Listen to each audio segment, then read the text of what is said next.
Hello दोस्तों, कैसे हैं आप लोग। चलो देखो, आज के लेक्चर में अभी जो मैं बताने वाला हूँ वो आपको बताने वाला हूँ मैं कॉम्बिनेशंस ऑफ बबल्स। कौन से बबल्स? 100 बबल्स। सरफेस टेंशन की बात मतलब मैं कर रहा हूँ कि अगर दो बबल्स हैं तो वो हमारे किस तरीके से ऐड होते हैं, ठीक है ना। तो उसके बारे में हम लोग इस लेक्चर में डिस्कशन करेंगे। बहुत छोटा कंसेप्ट, काफी इंपॉर्टेंट है, ठीक है ना। तो इसमें देखो क्या होता है, कभी बबल्स को कॉम्बिनेट होते हुए देखा है कि नहीं देखा? प्रैक्टिकली नहीं देखा तो आज आप देख सकते हो। क्या करने को देखो, उसमें सीधा सीधा बाथरूम में जाने को, टैप खोलने को, नल खोलने को, बहुत स्लो खोलने को, और अपना ये हाथ निकालना और इसके ऊपर यहाँ पर ऐसे पानी को गिरने देना।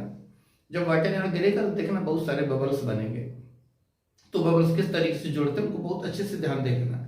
बबल्स का जो कॉम्बिनेशन होता है दो तरीके से होता है। एक ऐसे होता है कि बबल्स एक इधर से आया एक इधर से आया, दोनों टच किए, और टच करने के बाद उनकी जो बीच की लेयर्स है, बीच की जो लेयर्स है वो ब्रेक नहीं होती है। दोनों आते हैं, टच करते हैं, स्टिक कर जाते हैं, दोनों अलग रहते हैं, अलग रहता दोनों चल देते हैं।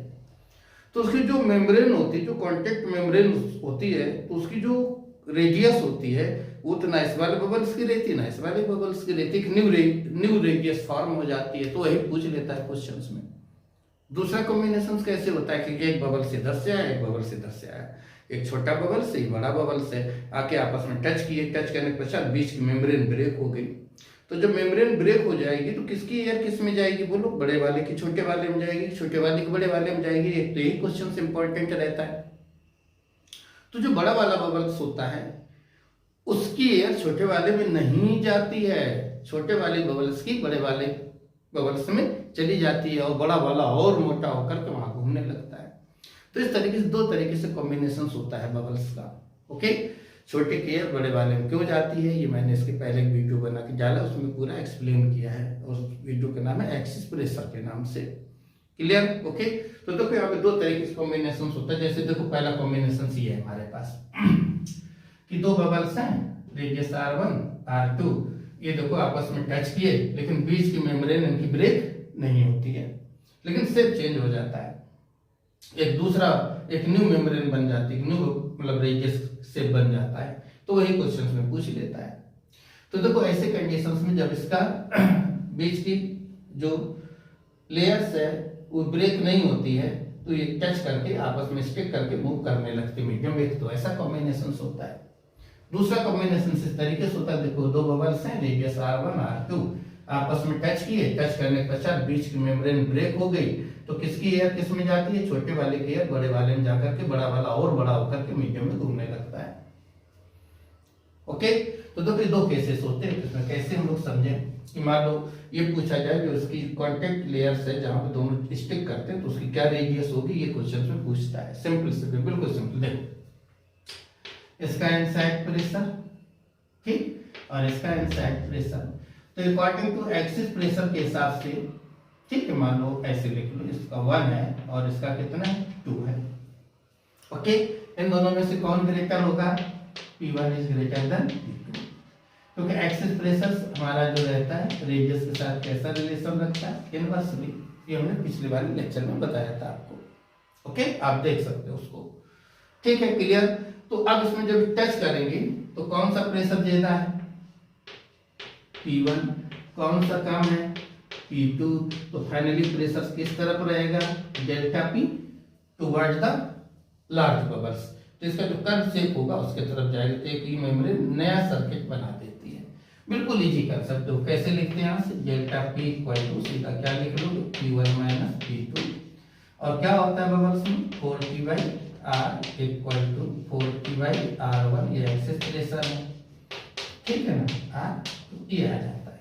तो 4T सबसे कैंसिल कर दो तो क्या बन जाता है? देखो यहाँ से बेटा सीधा 1/R equal to R1 minus R2, मतलब 1/R इक्वल टू यहाँ से R2 minus R1/R1 into R2।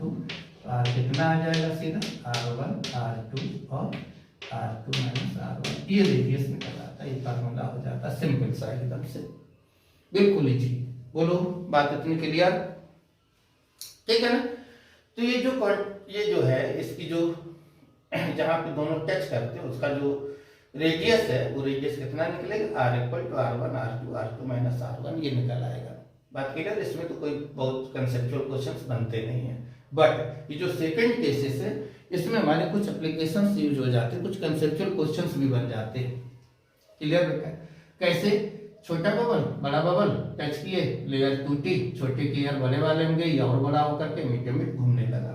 तो इस कंडीशंस में हम लोग क्या क्या कैसे इसको सॉल्व करते हैं। पहली कंडीशन तो ये, यहाँ इस कंडीशन में क्या कांस्टेंट रहता है, टेम्परेचर कांस्टेंट होता है। मतलब कौन सी कंडीशंस आ गई, आइसोथर्मल, आइसोथर्मल पोजीशन यहाँ पे रहती है, ये ध्यान कर लेना। और इस ऐसे कंसेप्ट को मान लो, इसके नंबर ऑफ मोल्स कितने हैं, N1, इसके N2, ये कितने हो जाते हैं। तो यहाँ पे सीधा सीधा कैसे लिखोगे, N1 plus N2 equal to number of moles जो है ना वो कंजर्व रहते हैं यहाँ पे। ओके, अब नंबर ऑफ मोल्स कैसे लिखते हो, N equal to PV by RT। तो टेम्परेचर कांस्टेंट मीडियम का प्रोसेस है, तो सीधा सीधा देखो ये कंसेप्ट यहाँ पर यूज होता है, P1 B1 plus P2 B2 equal to PB। बस रख दो यहाँ से, देखो इसका फार्मूला बन के रेडी हो जाता है। एक्सप्रेशन R1 वैल्यू कैसे रखोगे, 4/3 पाई R1 क्यूब प्लस यहाँ से 40/R2 और इधर बेटा 4/3 pi R2 cube equal to net radius, इसकी फाइनल रेडियस 4P/R मल्टीपल क्या लिखना है, देखो यहाँ से 4/3 पाई R क्यूब। उठा के सॉल्व कर दो तो क्या बन जाता है, R1 square plus R2 square equal to R square. तब इससे रेडियस निकल आती है, सब कैंसिल हो जाएंगे। देखो 40 कॉमन होकर के कैंसिल, 4/3 पाई 4/3 पाई 4/3 पाई कॉमन होकर के कैंसिल, इससे एक कैंसिल, इससे ये आ रहा है कैंसिल, इससे ये कैंसिल, तो ये रिलेशंस बन जाता है। तो इस तरीके से जब बिटवीन लेयर ब्रेक ना हो तब हम लोग रेडियस ऐसे कैलकुलेट कर लेंगे, कॉन्टैक्ट सरफेस की रेडियस। और जब ये ब्रेक हो जाती है इसकी लेयर तो छोटे की लार्जर वाले में एयर चली जाती है, बड़ा बबल्स जो बनेगी उसकी रेडियस हम लोग इससे निकाल लेंगे। ओके, बोलो बात क्लियर, यस। तो ये क्या है, कॉम्बिनेशंस ऑफ बबल्स। ठीक, अब इसमें देखो बड़ा इंपॉर्टेंट, एक दो बड़े इंपॉर्टेंट क्वेश्चंस रहते हैं। देखो कैसे बेटा, इधर देखो,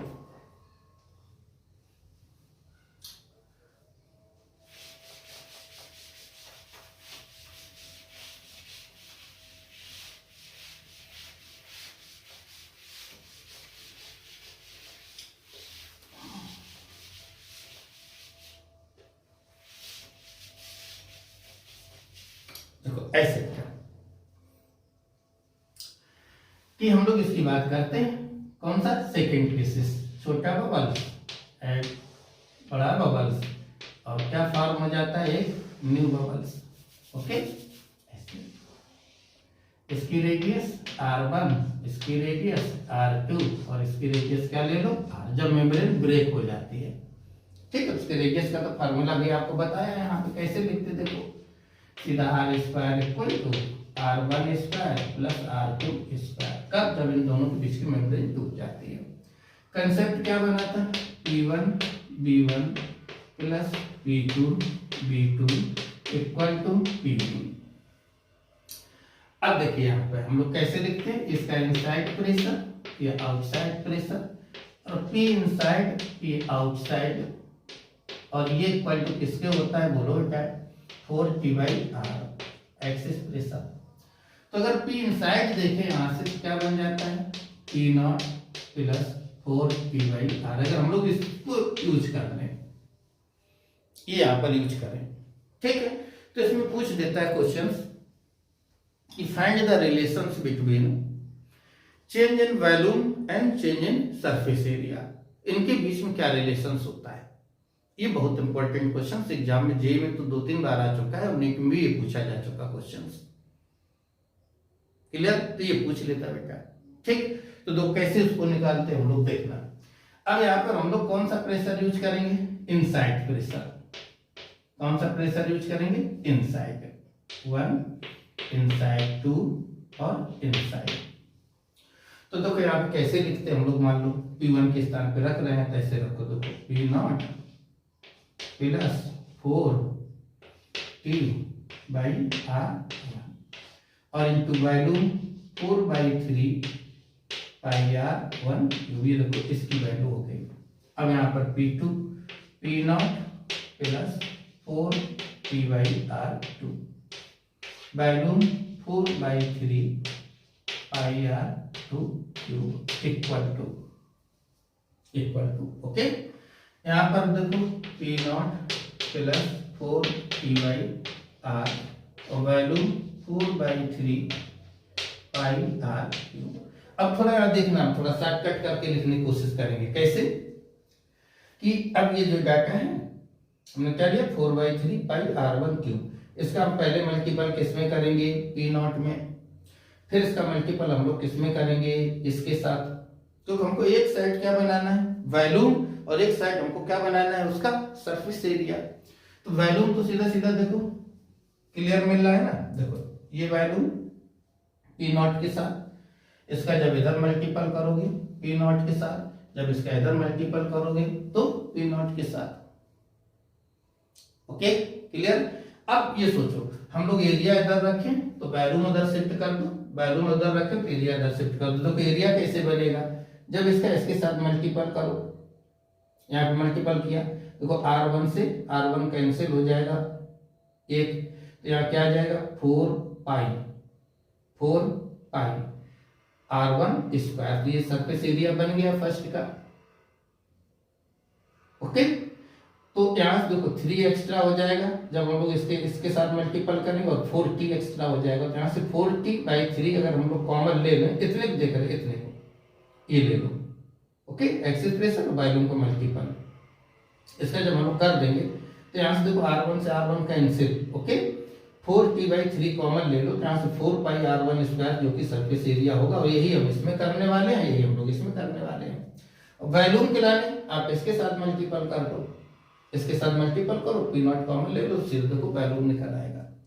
तो हम लोग क्या करते हैं पहले सरफेस एरिया लिख लेते हैं, वॉल्यूम को हम लोग उस साइड ले जाते हैं, चलेगा ना। ओके कोई प्रॉब्लम तो कैसे। तो हम सरफेस एरिया लाने इसमें से इसको लिख रहे हैं, यहाँ से क्या कॉमन ले रहे हैं देखो 4t/3 कॉमन। अब ध्यान देना इधर से क्या बचता है 4 पाई R1 स्क्वायर, इन दोनों से 4 पाई R2 स्क्वायर, इसको इस साइड ले आए तो -4 पाई R स्क्वायर ये बन गया। ओके और ये जो वॉल्यूम का मल्टीपल कर रहे हैं इसको उठा के उस तरफ ले जाओ, तो इसमें से क्या कॉमन आएगा बोलो P0 और इधर से क्या बन जाएगा देखिए 4/3 पाई आर क्यूब। इस तरफ से जाके उस साइड माइनस हो जाएगा 4/3 पाई R1 क्यूब और 4/3 पाई R2 क्यूब। ऐसे देखो ये बन गया। तो इधर हमारे पास क्या है चेंज इन सरफेस एरिया, इधर हमारे पास क्या है चेंज इन वॉल्यूम। बट ध्यान ये देना इसमें हमने initial surface area minus final surface area, इसमें हमारे पास क्या हो रहा है फाइनल वॉल्यूम और इनिशियल टोटल वॉल्यूम। तो ऐसा नहीं लिखने को, या तो दोनों फाइनल माइनस इनिशियल या इनिशियल माइनस फाइनल, बात समझ रहे हो ना। तो हम लोग क्या करते हैं यहाँ पे कि यहाँ माइनस कॉमन ले लेते हैं, क्या कॉमन ले लेते हैं माइनस कॉमन ले लेते, स्टेप और लिख लेते हैं हम लोग। देखो कैसे 4t/3 ओके 4 पाई R1 स्क्वायर प्लस 4 पाई R2 स्क्वायर 4 पाई R स्क्वायर। ओके यहाँ माइनस कॉमन ले लो, माइनस P0 तो इधर देखो 4/3 पाई R1 स्क्वायर प्लस 4/3 माइनस वाले किस में हो गए प्लस में और प्लस वाला किस में चला गया माइनस में। ये वैल्यू देखो हमारे पास आ जाएगी। बोलो बच्चों बात क्लियर है, कुछ डाउट इसमें नहीं ना। अब देखो ये क्या ये बन गया चेंज इन सरफेस एरिया। कैसे लिखोगे देखो 4t/3 और into surface area delta S लिख लेते हैं और इधर क्या आ जाएगा माइनस P0 और चेंज इन वैल्यू डेल्टा भी लिख लेते हैं। अब बाकी सिंबल के हिसाब से देख लेना, एरिया में ऐसे लिखा होगा, वैल्यू में भी लिखा होगा, according to given question data या ऑप्शंस। ओके, इसको उस साइड ले जाओ, तो 4t delta S equal to यहाँ पर minus 3p not delta B, इसको इधर ले आओ, तो 4t delta S plus 3p not delta B equal to 0। ये बेटा ऑप्शन में लिखा हुआ मिलेगा। ऐसे लिखेगा नहीं तो ऐसे लिख देता है, S plus 3pb equal to 0। तो ये बड़ा इंपॉर्टेंट प्रॉब्लम्स है यहाँ पर कि जब कॉम्बिनेशंस ऑफ बबल्स में वो पूछ देता है relations between the change in surface and change in volume. Okay बच्चों, तो ये देखो इस लेक्चर में हम लोगों ने क्या सीखा, कॉम्बिनेशंस ऑफ बबल्स के दो प्रोसेस होते हैं, एक में लेयर ब्रेक होती है, एक में लेयर ब्रेक नहीं होती, तो उनकी रेडियस हम लोग कैसे निकालते हैं। और इसमें जिसमें लेयर ब्रेक हो जाती है कॉन्टेक्ट लेयर और एक लार्ज बबल हमारा बन जाता है, छोटे क्लियर किस में जाके बड़े में बड़ा और बड़ा हो जाता है, तो उस कंडीशंस में अगर हम लोग change in volume change in surface area के रिलेशंस देखें तो ये होता है बेटा। ओके, तो हमको पूरी उम्मीद है कि ये लेक्चर आपको बहुत अच्छा लगा है, ठीक है ना। और अगर अच्छा लगा है तो चैनल को सब्सक्राइब करो, लाइक करो, ठीक। हम मिलेंगे नेक्स्ट वीडियो पे और कोई न्यू अच्छी कंसेप्ट के साथ में। Okay, bye.